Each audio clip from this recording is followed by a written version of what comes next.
Kön har sedan en tid tillbaka betraktats som att vara någonting som är socialt konstruerbart. Det innebär att pojkar blir just pojkar för att de socialiseras in till att bli det, och detsamma gäller för tjejer. Och då det här betraktas som att vara en socialiseringsfråga så har våra unga hamnat i fokus. Vi befinner oss just nu utanför Egalia-förskolan i Stockholm, där man har slutat använda begrepp som han och hon. Jag kan verkligen med handen på hjärtat säga att vi som arbetar här, vi tänker på barn. Alltså, vi pratar aldrig pojkar och flickor, har de förväntningarna på barn, och det är ganska skönt. Jag vet, ibland får jag frågan, hur många pojkar har ni, hur många flickor? Jag har ingen aning. Jag verkligen vet det är inte. Verkligen helt ointressant. Vad är det för rum? Det fantasirum, och det var det som jag höll på att stäva när det kom. Så den är lite sådär. Och den här sidan är lite mer kladdig. Nu har vi precis målat en gardin med fötter till exempel. Så den hänger där. Och där brukar vi också. Vad menas med att motverka traditionella könsstereotyper? Att faktiskt medvetandegöra pedagogerna, inte direkt barnen utan det är de som arbetar med barnen, medvetandegöra dem om att vi inte ska gå in i gamla stereotypa könsmönster bara av gammal vana och tradition, utan vi ska vara medvetna om vad vi säger och gör, hur vi agerar. Till exempel så har vi ju en förväntan på, om du säger att du ska gå till doktorn, då tänker jag genast han. Men säg åt honom att du har ett utslag på ryggen, säger man liksom bara vana. Eller en polis ska komma, men ring polisen, han kommer nog inom 10 minuter. Alltså vi är så vana så vi märker inte ens. Så vi ville medvetandegöra oss själva om att öppna upp för nya uttryck, nya förväntningar. Och för att låta barnen få ett fritt spelrum och kunna utveckla hela sig. Och får man då ta det kritiska ögat till, så har vi till exempel vad Sara Skyttedal sa i bollspurterna mot Gustaf Fridolin, att man kallar det för genustrams, så att är en attack mot pojkar snarare än att man försöker frigöra kvinnors möjligheter. Samma sak med David Eberner som skrev en debattartikel ganska nyligen, att det ni försöker göra i bred bemärkelse är att göra pojkar till flickor. Har du något svar på den kritiken? Ja, absolut. För det vi jobbar med, det är det sociala och det kulturella könet. Ja. Det biologiska könet gör ju vi ingenting åt. Vi försöker inte ändra det. Vi försöker inte ändra generna, och vi opererar ingen här. Utan det är det kulturella och sociala vi jobbar med. Och det har ju över tid, om du tittar historiskt, så har ju roller i olika slag, klassroller och genusroller har förändrats i historien alltid. Det tillhör livets utveckling. Så att, vi har aldrig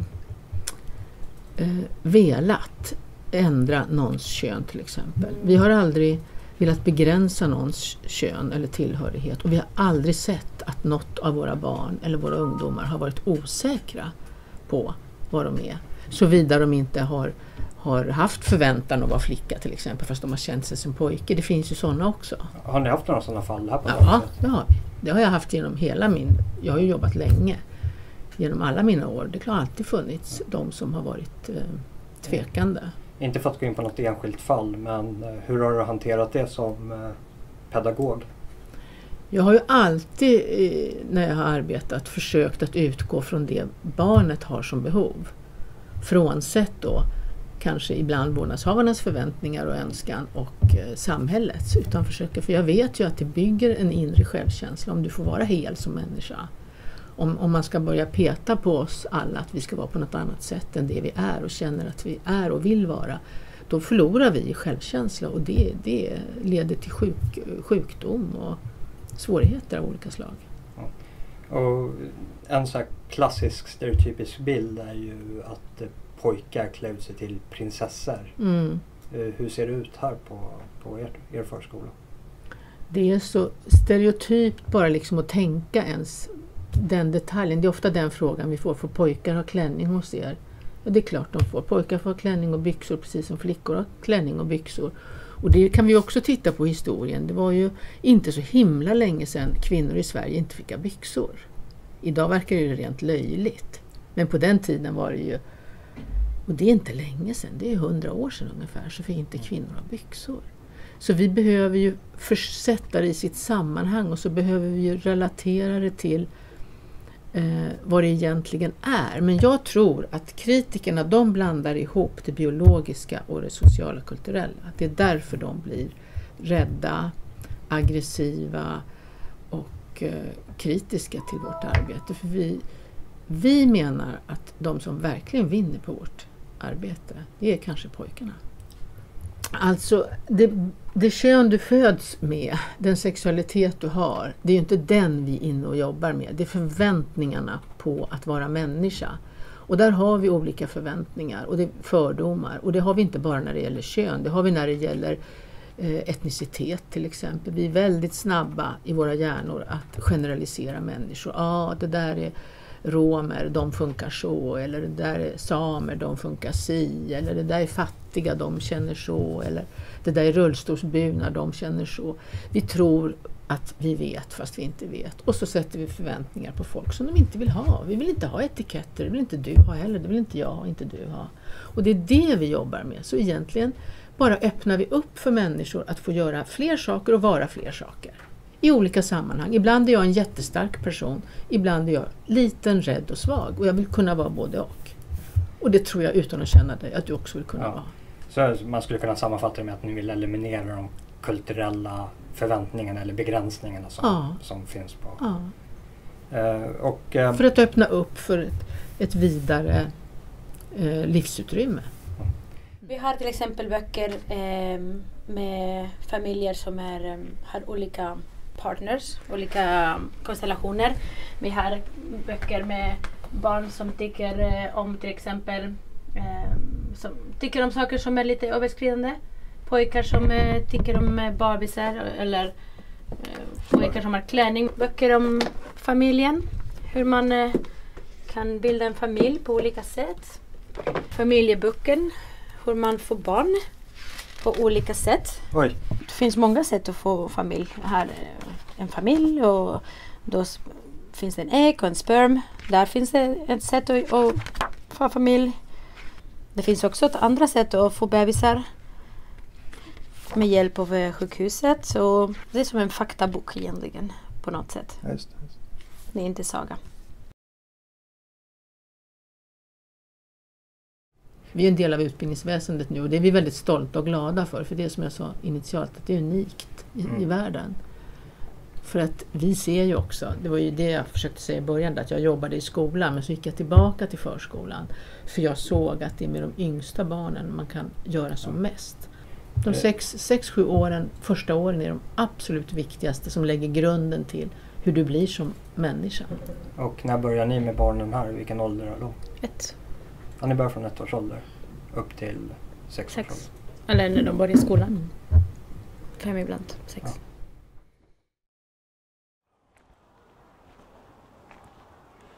Ja, vad ska man säga? Det var en del saker som var lite märkliga Det jag själv tycker personligen stack ut mest var de här barnböckerna. Men det är svårt för mig att säga hur de här barnen kommer att påverkas av den här pedagogiken. Det jag kan säga är att barnen som var där och lekte, de verkade ha det väldigt kul och trivas i alla fall. Men vi ska nu över till Uppsala universitet och träffa en docent som har forskat just på de här barnen som går här på Egalia-förskolan. Ja, vi är nu på väg till Uppsala universitet för att träffa docent Forseth. Hon har forskat på de här barnen på förskolan Egalia och i hennes forskningsresultat så kom hon fram till att barnen var mindre fördomsfulla än vad barnen på kontrolldagiset var som inte hade den här genuspedagogiken. Så det ska bli intressant att höra vad hon har att säga om sin forskning och barn i allmänhet här i Sverige. All Swedish daycares are supposed to be on some level gender neutral, to treat boys and girls equally and not pay attention to their gender. But so I think for the most part they do a good job. They are not splitting the kids by gender or anything like that. But once in a while you might catch them doing things like one day as I was picking up my son, they were acting out I can't remember if it was Cinderella or Sleeping Beauty or one of these things, and they're like, okay, who's going to be the princess? And there were both boys and girls were raising their hands, and the teacher went to choose the girl, and so I was like, well, you know, boys can also be the princess if they want to. So things like that, like just keeping in mind that, you know, all the roles should be open to all the kids in it. So my name is Christine Fawcett. I'm a docent in psychology at Uppsala University, and I study early social cognitive development. So traditional gender roles can be limiting for one's future. If you think about what you want to do as an adult or who you can be, if you're set on, you know, women do these sorts of things and men do those sorts of things, then that limits your options for your career and preferences. And there's been a lot of focus in the past decades for women and girls taking on more male stereotypical roles. So encouraging women to go into STEM, scientific kinds of fields. But I think now there's the beginning of thinking about that boys need to also take on more traditionally feminine roles. In Sweden, men stay home with kids on parental leave, and it's important for men to have more caretaking roles as well, going into careers like nursing or teaching that have been more traditionally feminine. Boys are encouraged to do more traditionally girl activities, so playing with dolls or cooking or those kinds of things. So everyone was allowed to do all the options and find their own preferences as an individual rather than as a boy or as a girl. So in the study we did at the Gender Neutral Preschool, we had different tasks to tap into different aspects of their understanding and their thoughts and preferences about gender. So we had more basic cognitive tasks about whether they just notice someone's gender, so if they pay attention to gender even when we don't mention it, we also had tasks about whether they would like to play with an unfamiliar child who was a boy or a girl. Tasks about stereotypes, whether they use stereotypes for others' clothes and toys, and also who they typically played with in their classroom. And for the most part, we found that the children were overall similar between the typical and gender neutral schools. But where we did find differences were in stereotyping, where the kids at the gender neutral school did less stereotyping than the children at their traditional school. So they were less likely to say that a truck is for a boy to play with. It might be that a girl or both can play with it. And also they were more open to playing with an unfamiliar child of the opposite gender. So if we presented them with a picture of a boy and a girl, they didn't only choose children of the same gender. I hope that this kind of gender neutral pedagogy is something that will be taken up more and more in the future. I think it's important for gender stereotypes to be lessened and for children to see more possibilities for their future, not be limited by their gender. It also makes it easier for children who might be unsure about their gender, children who are possibly transgender or questioning, to have a space where they're comfortable exploring what the right place for them is. Det är inte alla inom forskningen som håller med Forseth. David Eberhardt är chefpsykiatriker och har gjort sig ett stort namn i debatten rörande den statliga genderimplementeringen. Han har precis gett ut sin nya bok, Det stora könsexperimentet, som handlar om hur barn påverkas i det här samhället. Hej! Tja! Kom in. Här. Den här forskningen som då skulle säga att man har mindre fördomar om vem som får leka med vem och vad som är könsstereotypa leksaker så att säga. Ja, men egentligen det här är ju det här säger att vi påverkas av vår miljö. Och det är ju ingen som har ifrågasatt att vi påverkas av vår miljö. Det vore ju ytterst märkligt om Egalia inte påverkade barnen. Sen om det är bra eller dåligt. Är det bra att heja på Malmö eller är det bra att heja på Djurgården? Ja, det är en ideologisk fråga. Eller någon form av... Det är inte en fråga om vad som är rätt och fel. Och det är där jag menar att den här typen av studier är väldigt märkligt. Ja, det är självklart att någon som tvingas att leka med motsatta könet hela sin uppväxt i förskolan kommer att tycka att det är mer naturligt att leka med motsatta könet. Är det bra eller dåligt? Det kanske är bra. Till viss del, absolut. Men det kanske också är så att det är helt... spelar ingen roll. Vad spelar det för roll? Eller så kanske det är dåligt. Det vet vi inte. Det kanske är så att de här pojkarna kommer att inte må så bra av det här. Om vi tittar på det sett till hur det går för pojkar i skolan. Så ja, det är möjligt att det har att göra med att pojkar alltid underpresterar jämfört med tjejer i skolan. Eller så är det så att man faktiskt inte riktigt trivs i det här, men man anser att vuxenvärlden kräver det här av mig. Och så mår man sämre av det. Så det är inte så himla lätt att svara på en sån fråga bara genom att hävda att de väljer mindre könsstereotyp. Ja, det är klart de gör. Jag menar om du bankar in i huvudet på folk att de ska gilla något speciellt klädesplagg, så kommer de att klä sig det klädesplagget efter ett tag. För vi är inte vakuum, vi är inte robotar som bara går utan att vara påverkbara av vår omgivning. Det är ju självklart. Men frågan är, för vem skull gör man det här? Gör man det för barnens skull eller gör man det för sin egen skull? Och jag hävdar att man gör det för sin egen skull. För många av de här som är genusteoretiker har ju någon slags uppfattning om att allt här i vi blir insocialiserade i våra könsroller. Och den könsrollen är att pojkar ska leka med pojkar och flickor ska leka med flickor. Det är någon slags socialisering som sker från familjen. Men det är en otroligt märklig tanke med tanke på att de flesta familjer, åtminstone bakåt i tiden, består av en kvinna och en man som leker med varann. Det är otroligt märkligt att tänka sig. Skulle de här mannen och kvinnan då socialisera in per definition att det är bättre att pojkar leker med pojkar och flickor leker med flickor? Jag tror inte på det där för 5 öre. Allt talar för att det är snarare så att föräldrar har inget problem med om man leker med pojkar eller flickor åt ett eller annat håll.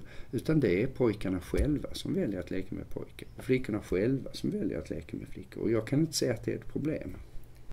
Och vad är det som är fritt i att du blir indoktrinerad åt motsatta hållet? Hur vi än görs, vi ingår alltid kulturell kontext. Om den kulturella kontexten är att pojkar oftast leker med pojkar, vilket är ju i alla kulturer genomgående, inklusive skulle jag tro Egalia, sett till den stora massan, så kommer det ändå se ut så. Därför att det här är biologiskt styrt. Om det är det mer problematiskt än att vi har en kulturell kontext som tvingar pojkar att leka med flickor när de inte vill det. Det viktiga är här, du ska kunna leka med vem du vill. Om du vill leka med pojkar, lek med pojkar. Vill du leka med flickor, lek med flickor. Det är jag säkert helt överens med de här företrädarna om. Att när det gäller det så problemet är att jag gillar inte hjärntvätt. Jag gillar inte ideologiskt styrda uppfattningar av vuxenvärlden som vi ska pracka på våra barn. Och det är självklart att alla någonstans prackar på någonting på sina barn. Det gör man. Men då skulle jag helst se att om man nu ska ha Så lite kulturell påverkan som möjligt om man nu tycker att det är problematiskt. Strunta i ideologin. Låt barn vara som de är och så ser vi vad som händer. Om jag kunde låta mina 8 barn, någon av dem, gå på ett könsneutralt dagis. Nu är det ju så att det finns i princip alla dagis i förskola heter det i Stockholms innerstad har ju någon form av sådan policy. Och nej, jag personligen är av uppfattningen att det är inte problematiskt att pojkar är pojkar och flickor är flickor. Jag tycker att det är problematiskt att man tycker att det är problematiskt.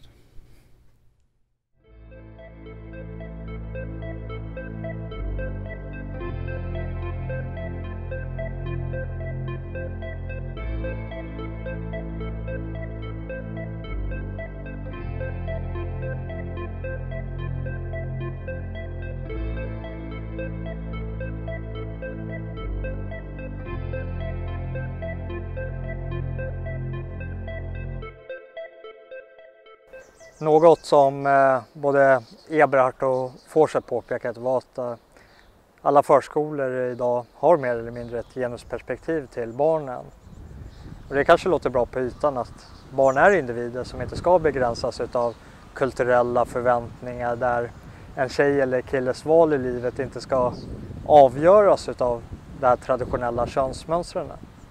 Som till exempel när en tjej i det här avseendet vill bli en fordonsmekaniker så kan hon först möta ett tyst motstånd från samhället där hon måste gå emot den förväntade normen till vad en tjej ska vilja arbeta med.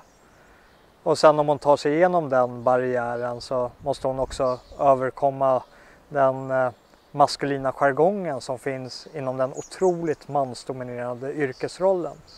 En jargong som kan vara skrämmande för en ung tjej att ge sig in i om hon inte känner ett starkt stöd från samhället. Men problemet är att det verkar ju onekligen inte stanna där utan det verkar snarare som att det är just det normbrytandet som är i fokus. Att få pojkar till att bli bekväma med en feminisering. Och vi ska nu träffa en psykolog som arbetar med just små barn och deras föräldrar till vardags. Mitt namn är Harald Stare och jag är psykolog på mödra- och barnhälsovården. Mitt jobb går ut på att träffa blivande föräldrar och redan blivna föräldrar och i vissa fall barn. Vad är återkommande problem när du arbetar med barn i dagens samhälle? Det mest återkommande problemet mellan föräldrar och barn är gränssättning, skulle jag säga. Vad innebär gränssättning? Det handlar ju om normer, liksom. Vilka normer ska barnen leva efter och vad är okej att göra och inte. Och de konflikter som uppstår när man ska sätta en gräns för vad som är okej. Och när vi pratar normer pratar vi också könsnormer och traditionella könsmönster. Ja, till viss del så tycker jag att jag kan se en trend i den frågan. Och vad är det vi ser där? Ja, rent generellt då så tycker jag att pojkar, alltså det är skillnad på pojkar och flickor till att börja med. Och oftare då så har pojkar mer aktiva beteenden där de rör sig, om man tar väldigt konkret då, så att de rör sig över ett större område och de är tidigare till våld till exempel. Alltså att eller vad man oftare kallar problembeteenden. Så energiska och konfliktbenägna? Lite mer, ja, det skulle jag säga. Och hur bemöts de här pojkarna av samhället? Ett stort problem som jag ser är att många initiativ som pojkar tar till aktiv lek och kanske brottas eller hoppa ner från saker eller spela boll eller kasta saker eller så. De plockas inte upp, liksom, de här mer positiva initieringarna. Så det är också någonting jag brukar fokusera på, att man innan den här konflikten uppstår, innan det blir liksom mer våldsamma situationer eller sådär, så det är innan det som man ska jobba mest då. Försöka, och då handlar det om att se den här pojken som är väldigt aktiv och tar massa, till att börja med väldigt positiva initiativ som jag tycker mig se då. Då måste man plocka upp dem så att man får brottas lite, så man får utlopp för den här energin liksom. Och testa de här gränserna innan det blir de här problematiska situationerna då, som många vuxna har väldigt svårt att hantera.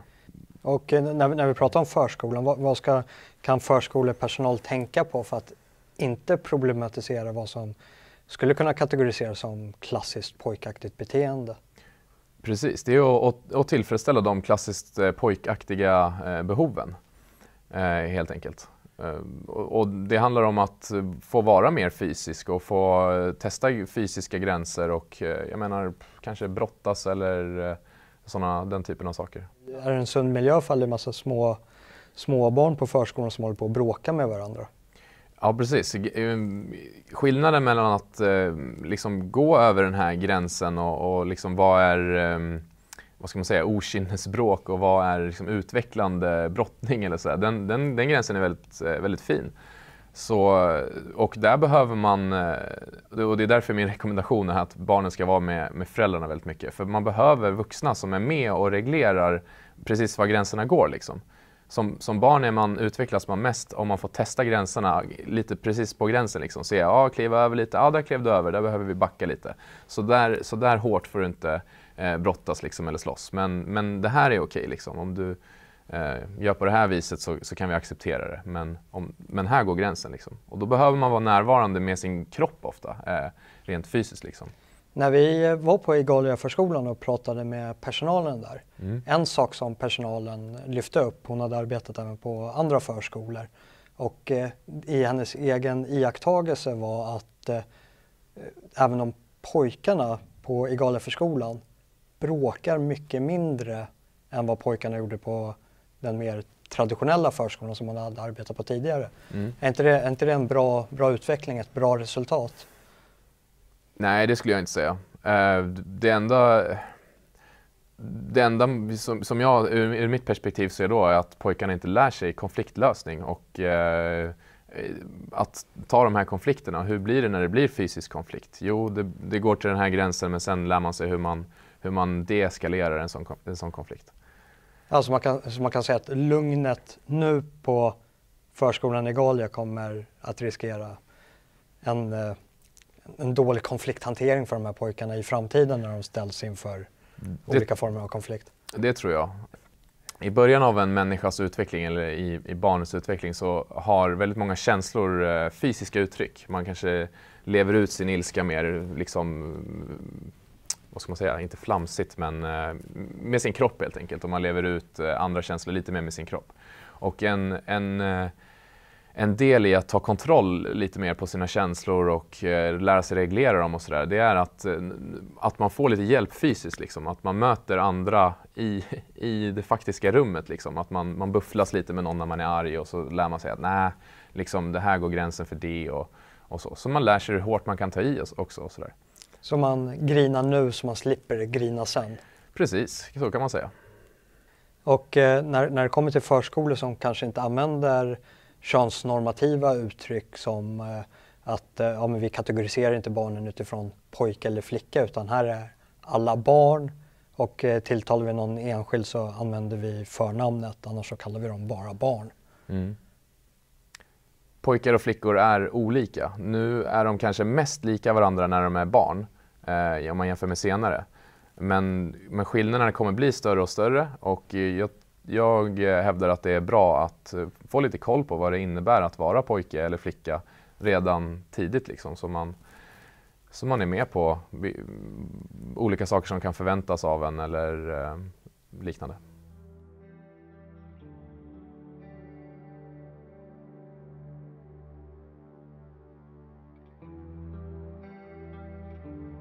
Det är så här det ser ut på Sveriges förskolor i bred bemärkelse. Alla förskolor ska enligt lag arbeta mot så kallade traditionella könsstereotyper och traditionella könsnormer. Igalia-förskolan ligger i den progressiva framkanten och visar vägen till vad vi kan förvänta oss inom den vardagliga kommunala förskolan inom närtid. Förskolan har också blivit en del av utbildningsväsendet, och som Lotta Räijalin påpekade så är hon därmed också rektor. Reformen till skola har gjorts för att nå ett resultat, och om resultatet uteblir så kommer ivran att gå än hårdare åt och kanske till och med göra att förskolan blir en del av skolplikten för att nå deras önskade resultat till att motverka de här traditionella könsnormerna. Och det är det som är det grundläggande problemet. För det finns inget mål att nå. Det finns ingen mätbar slutdestination. Det finns bara ett eskalerande för att nå än mer jämställdhet. Män och kvinnor är olika och vi kommer att göra olika val här i livet. Vi kommer aldrig att få uppleva jämställdhet i deras mening, där man ska mäta utfallet av hur många män och kvinnor som arbetar inom olika fält. Såvida vi som samhälle inte börjar tillämpa ett tyranniskt tvång till hur könssammansättningen ser ut på arbetsplatsen. Och det kommer att ske med mycket lidande när människor tvingas in i arbetsplatser som de egentligen inte vill vara på. Och sen är frågan om det kommer att stanna där. Varför inte ta socialt och kulturellt och etnisk jämställdhet i beaktande också? Förskolan idag ämnar att socialisera fram det här utfallet. Och en skolplikt skulle vara lätt att införa som en förlängning av att förskolan redan blivit en del av utbildningsväsendet. Och från och med förra hösten så är också sista året på förskolan redan obligatoriskt. Men det är inte primärt utbildning som det ägnar sig åt. Bildning är faktaorienterat och inte orienterat mot normnedbrytande och normskapande. Och som rektor Lotta Räijalin påpekade till varför hon valde att gå tillbaka till förskolan är för att det är med det allra yngsta som man kan göra mest med. Det är inte bildning eller utbildning som åsyftas. Det är formandet av den nya medborgaren. Det handlar alltså om påverkan och inte om utbildning. Staten ska säkerställa att rätt värderingar och hur man uppfattar sin omgivning ska ges till barnen via förskolan. För det litar helt enkelt inte på att rätt värdegrund kan säkerställas i det egna hemmet, att de svenska familjerna delar vikten av att bryta mot de här traditionella normerna. En av de viktigaste delarna inom den här överdrivna feminiseringen är att avmaskulinisera mannen i en väldigt tidig ålder. Och det här är inte bara ett problem i Sverige utan det har varit en gemensam utveckling i hela väst. Och en person som har tagit striden mot detta med väldigt stor framgång är psykologiprofessorn Jordan B. Peterson från Kanada. Han har skrivit den globala bestsäljaren 12 livsregler som delvis handlar om att återuppliva ett traditionellt maskulint drag med ansvarstagande för såväl sig själv som andra. Och i Sverige så representeras istället den här motreaktionen av attacken mot det maskulina av min gode vän Marcus Folin som jag tränar med på regelbunden basis. Folin driver en framgångsrik YouTube-kanal och har närmare 100 000 följare. Buy local, buy from your local farmers. That is absolutely the best thing you can do if you want to support your nation, as it were. Always support local community. You vote with your wallet and don't vote for people who are destroying the planet.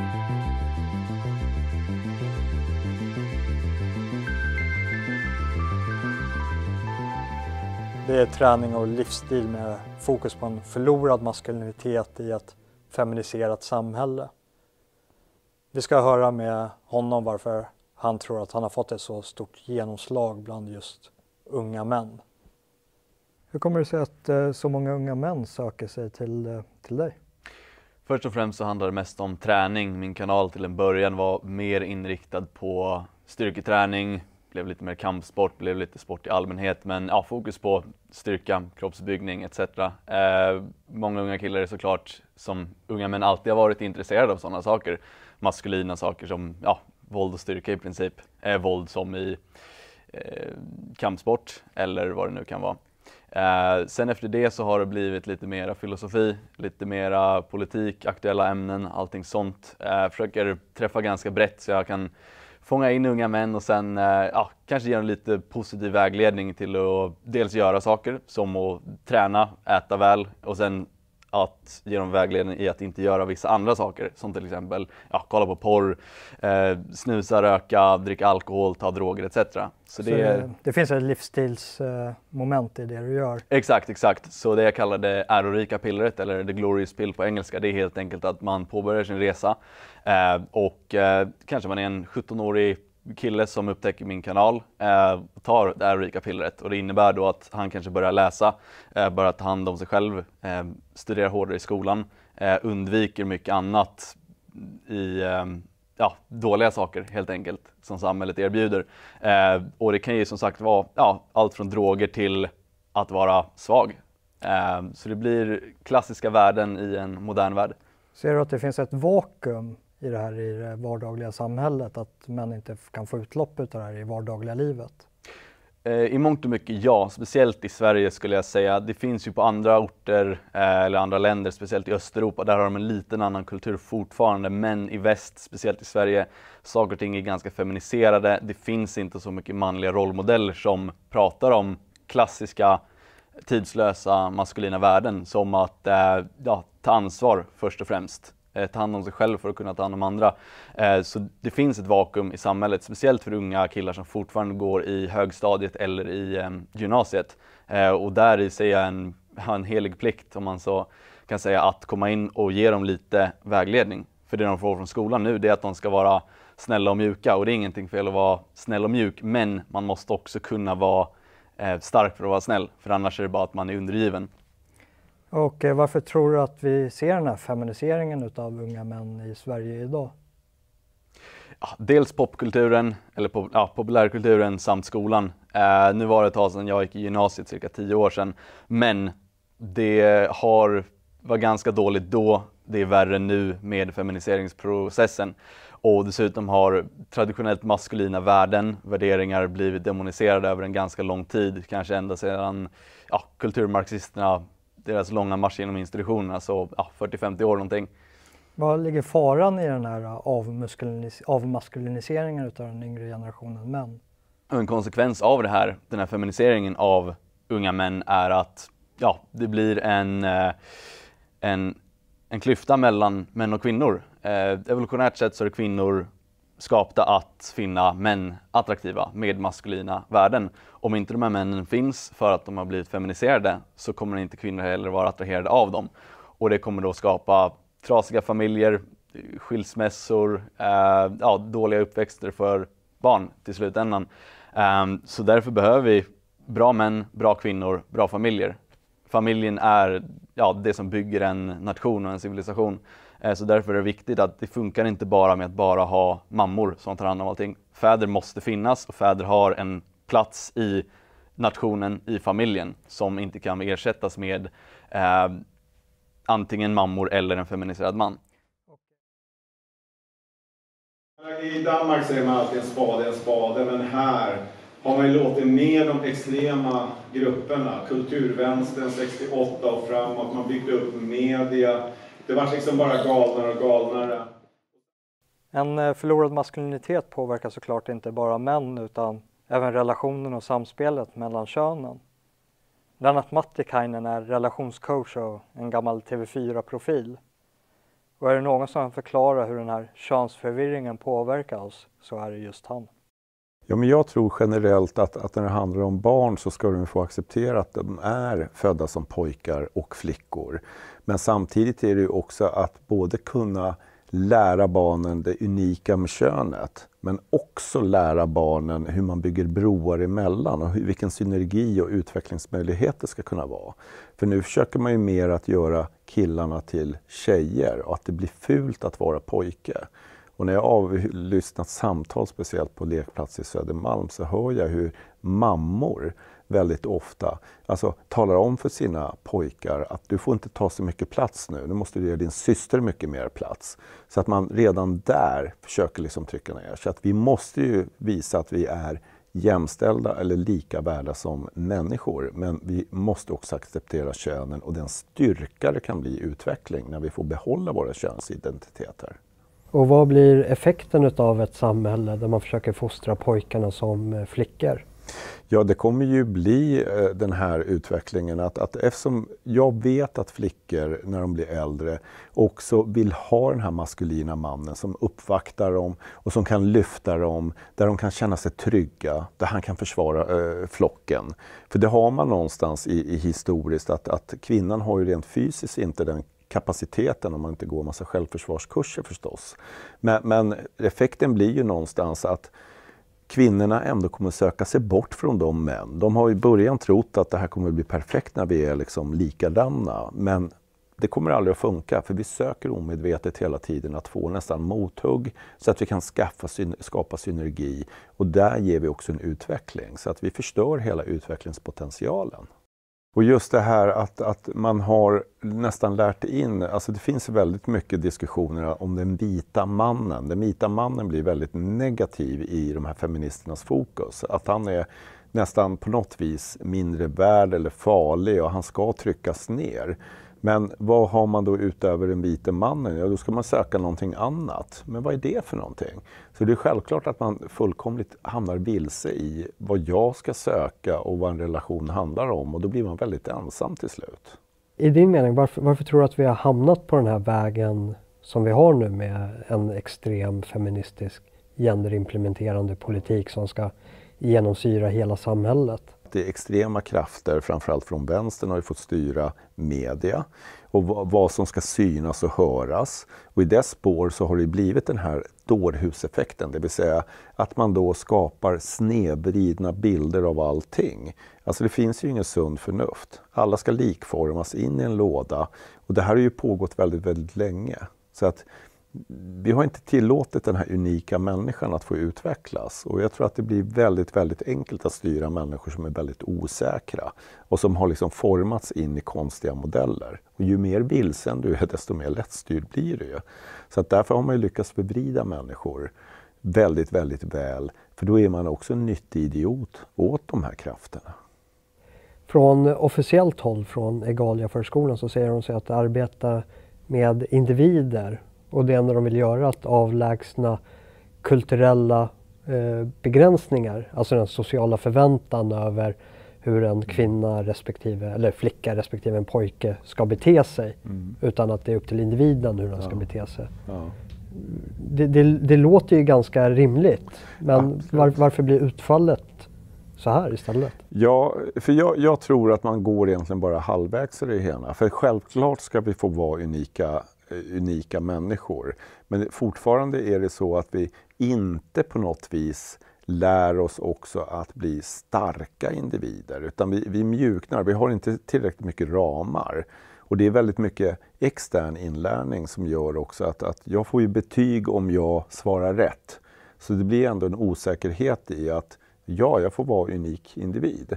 Och jag har hört många som har gått i skolor och där de sagt att jag ska få göra saker på mitt sätt och är det en frågeställning så kanske jag försöker beskriva den, liksom min erfarenhet i det här. Men jag har blivit felförklarad då när jag väl presenterar det här. Så att man får dubbla budskap hela tiden. Du är fri att utvecklas bara du gör det på det här viset. Du får säga vad du vill bara du säger vad jag tycker. Det är lite den dubbla signalen tycker jag som lyder. Så att full frihet finns det ju inte.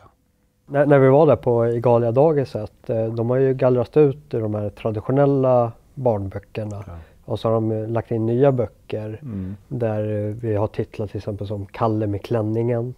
Och sen familjeboken som går igenom olika familjekonstellationer utav homosexfamiljer och går nästan in på sexualundervisning rent bildmässigt också visualiserar samlag. Ja. Nej, men det är totalt vansinne, för det här är ju ingenting vi ska implementera i barn. Som jag alltid brukar säga, första 4 åren är vi absolut mest känsliga för inlärning, vad vi får med oss. Och de här bilderna är inte lämpade för barn, rent ut sagt. Det blir ju ren pornografi på ett sätt. Utan det här är ju någonting vi ska kunna själva välja att ta in senare när vi har liksom utvecklats och blivit mer mogna. Och kan samtala om det och få tycka fritt om det är sant eller inte för oss. Så generellt en skola ska ju visa ett smörgåsbord för barn där de får utveckla sin självkänsla och egna tänket framför allt. Och vem jag är som identitet. Så att det här är ju bara sån här total hjärntvätt tycker jag av små barn. Så att jag tycker det är fruktansvärt. Och jag har ju många föräldrar som verkligen har faktiskt sagt jag kan inte ha mitt barn där längre. För att jag märker att mitt barn kommer hem med idéer som inte vi har gett dem. Utan det är någonting som är totalt främmande för oss. Så att jag tycker föräldrar behöver vara modiga och verkligen revoltera när det är någonting som är sjukt. För barn ska inte indoktrineras i sådana här konstigheter. Som att sudda ut sitt eget kön till exempel redan som 4-åring. Hallå, liksom, det får inte hända.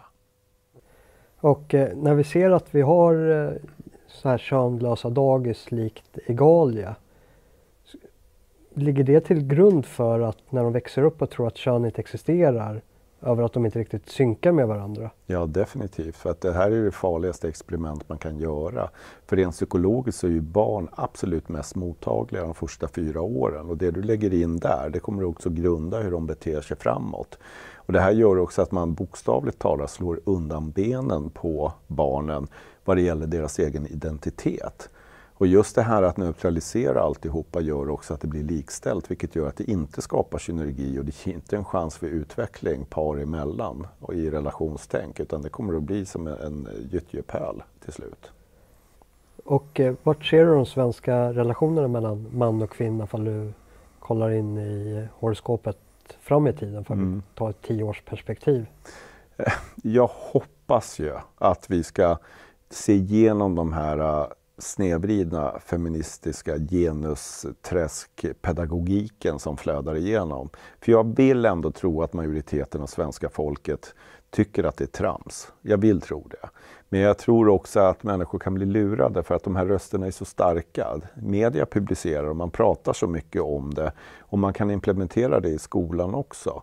Men jag tror ändå att liksom folk börjar bli lite trötta och lite förbannade på det här. Och jag tror ju också att det är ungefär som man blåser upp en ballong, så tror jag ändå att det här gummihöljet, det är det som syns. Men jag tror också att folks längtan och styrka kommer att spränga det här till slut. Så jag tror verkligen att om 10 år så har man liksom strykit ett streck över de galna feministerna och faktiskt insett att nej, jag vill leva mitt liv och mina relationer så jag blir lycklig. Enkelt. Att indoktrinera våra förskolebarn till att tro att alla är lika och att det bara är kulturella och sociala förväntningar som står i vägen för den kvinnliga frigörelsen sker på bekostnad av att ta de biologiska skillnaderna som finns mellan könen i beaktande. De biologiska skillnaderna medför att olika livsval kommer med olika konsekvenser. Mäns och kvinnors attraktion till varandra skiljer sig åt på ett fundamentalt plan med olika aspekter som skapar en gemensam samstämmighet. En kvinna som väljer att eftersöka karriär i sin ungdom genom universitetsexamen för att sedan lyckas i sitt valda fält kommer likt mannen att bli framgångsrik. Det hårda arbetet kommer att ge utdelning, erhålla status, god ekonomi och kunna tillförskaffa sig ett materiellt välstånd. När det sedan blir äldre och det är dags att börja tänka på familjebildning, då har mannen och kvinnan olika förutsättningar. Kvinnor attraheras av män som har lyckats och som tydligt kan visa att han har de förutsättningar som krävs för att kunna ta hand om en familj. Män attraheras istället av andra saker och tilltalas inte lika mycket av kvinnans status eller tillgångar. Han attraheras av attribut som signalerar fertilitet när han letar efter en partner att bilda familj med. Där är ungdom och skönhet viktigare inslag än materiella värden. Resultatet av deras livsval är att mannen har blivit mer attraktiv och har bättre förutsättningar för att kunna bilda familj. Samtidigt som kvinnan närmar sig slutet av sitt biologiska fönster och hennes val att fokusera på karriär har inte heller bidragit till att höja hennes attraktionskraft till att en man skulle välja henne som fru och mor till hans framtida barn. Vi ska träffa en som hoppat av feminismen för att höra hur den här miljön som hon beskriver som en sekt där skillnaden mellan könen förnekas har drabbat henne och många andra inom den feministiska rörelsen. Hur kom det sig att du halkade in på feminismen? Ja, jag tror att det var så att min äldre syster kom hem till familjen och introducerade idén om att kvinnor hade det sämre och män har det automatiskt bättre bara för att de är män. Och att man kunde se i historien så att kvinnor har haft det så hemskt så att det är dåligt för oss just nu. Jag trodde verkligen att män och kvinnor, det är bara social konstruktion. Alltså jag trodde på det. Jag läste alla böckerna, Judith Butler, Gender Trouble. Det var liksom, det finns inga kön. Alla föds helt neutrala. Och sen så är det bara att samhället pushar killar till att bli på ett sätt och tjejer till att bli ett annat sätt. Jämlikhet, det är en bra sak och det har vi redan uppnått. Vi har jämlikhet vad det gäller att som kvinna i Sverige kan du plugga vad du vill, du kan ta vilket jobb du vill, du kan söka en lägenhet vad du vill. Det är väl jämlikhet och det kan vi ju ha.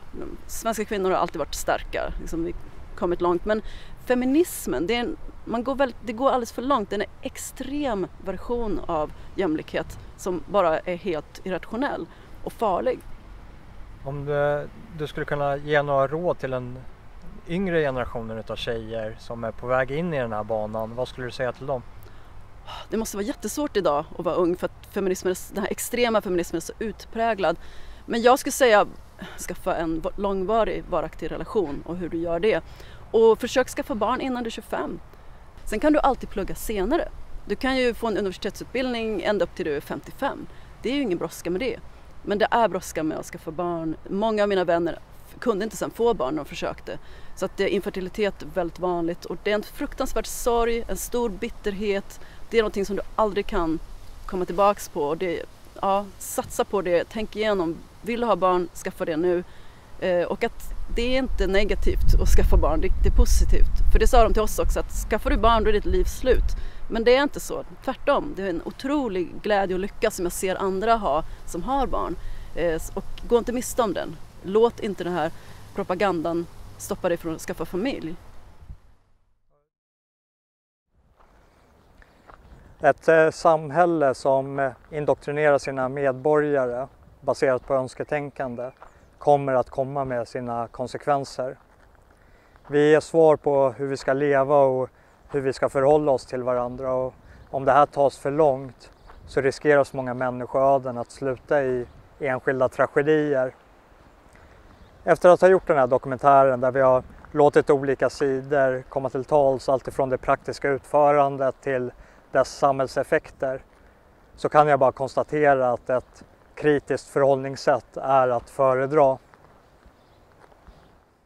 De här barnen kommer att växa upp och bära samhället vidare till deras barn. Och vad vi säger till dem och vad vi lär dem kommer att spela roll.